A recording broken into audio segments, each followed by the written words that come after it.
Now, with German Chancellor Olaf Scholz expected to visit India later this month, around the time when the Russia-Ukraine war will complete a year, his foreign and security policy advisor, Jens Plotner, has said on Monday that Delhi's voice is heard clearly and listened to in Moscow, and that is important. While we wait for a reporter, we'll get you some more context on this statement. Now, remember, Russia had invaded Ukraine on February 24th last year. We're about 10 days away from that grim event, that grim milestone of 1 year of bloodshed and war. Now, what has been said right now, and this is ahead of the German Chancellor Olaf Scholz's visit to India later this month, what's been said is that his foreign and security policy advisor, Jens Plotner, said that Delhi's voice is heard clearly and listened to in Moscow, and that is important.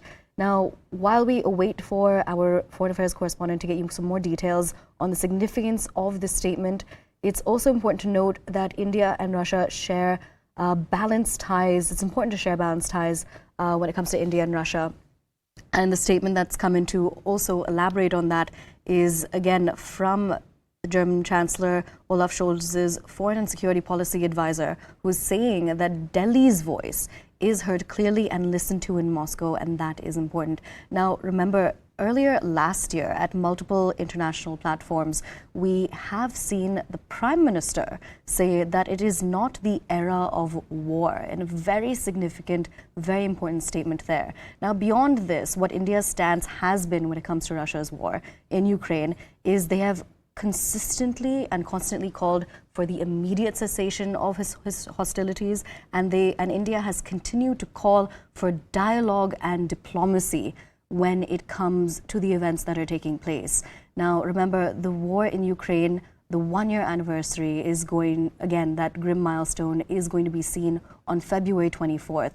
Now, this particular breaking development that we're bringing to you is, I'll reiterate it once more, with the German Chancellor Olaf Scholz expected to visit India later this month.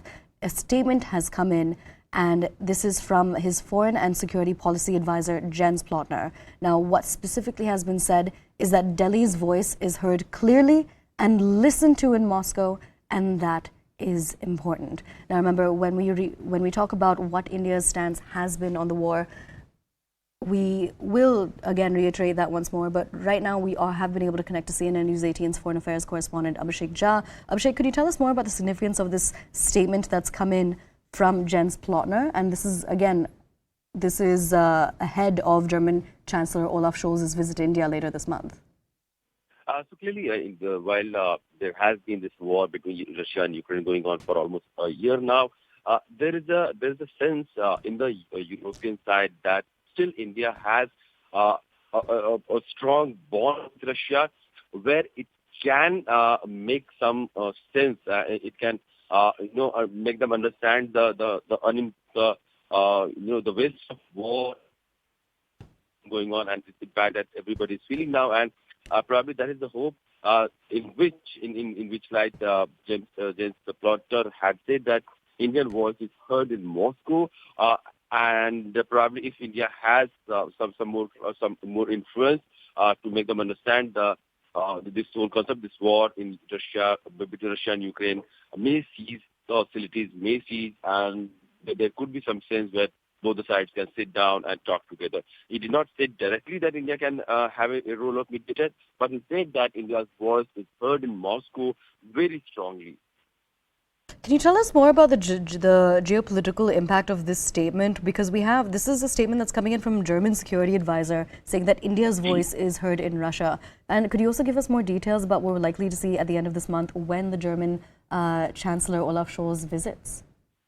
So, Aisha, most likely German Chancellor's visit, which is yet to be announced, and most likely by the weekend, this visit dates and details will be announced. But Olaf Scholz is likely to visit India on 25th and 26th of February, and Jens Plotner's visit and his meeting with NSA and External Affairs Minister was to create that understanding between the two sides as to what all will be the issues that will be discussed during the bilateral summit of Prime Minister Modi and Olaf Scholz, and also the areas where India and Germany can cooperate and collaborate, including climate change, energy, security, defense, new technology, cyberspace, and people-to-people engagement and mobility issues. These are the issues that these two sides will be discussing during the visit of the German Chancellor. And at the same time, Russia-Ukraine war, its geopolitical significance and its economic significance is as much important. And these two sides have discussed that also, and India's role and scope in which India can operate and,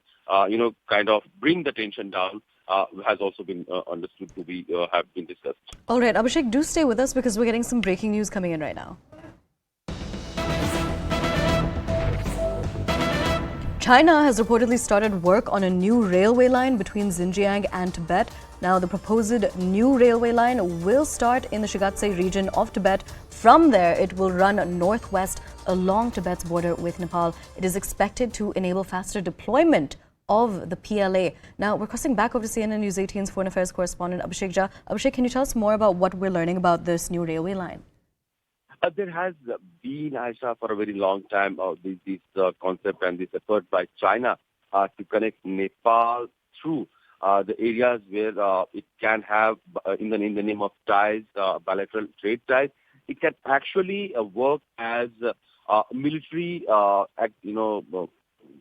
pathways where it can deploy military and military hardware very quickly in those remote regions. And remember, this is the region where the flashpoint of 1962 war between India and China was. So clearly, this is a matter of concern for India if China gets to develop all these infrastructure in that region in the name of linking it with the trade and commerce with Nepal.